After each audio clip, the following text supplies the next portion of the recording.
Welcome.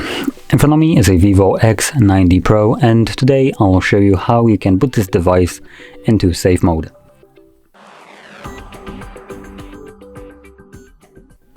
So to get started, you want to hold power key and volume up to access the boot options. Once you see those, you want to hold power off. This will then change into reboot to safe mode with a message, do you want to reboot into safe mode? This will disable all third-party applications that you have installed. They will be restored when you reboot again. So we're going to tap on OK. This will initiate that reboot.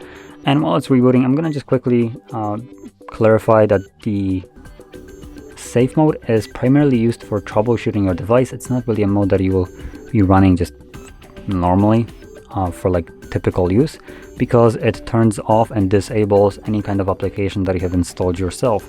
So most of the apps that come pre-installed with this phone will function, but anything that you have installed yourself will most certainly not.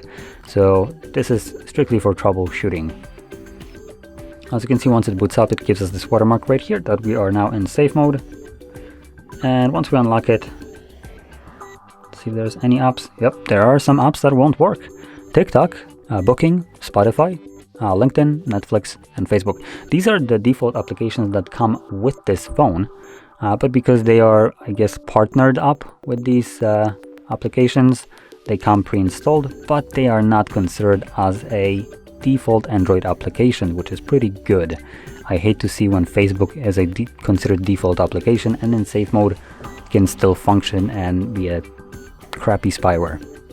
But anyway, so even if you try to open some apps, as you can see, it gives you this pop-up that downloaded apps disabled in safe mode. Now, once you're done with this mode and you want to go back to normal mode, you just need to restart your device. So again, we're going to hold power key, volume up, and then all you need to do is select restart. The device will reboot and then go back to normal mode. So with this being said, if you found this video helpful, don't forget to hit like, subscribe, and thanks for watching.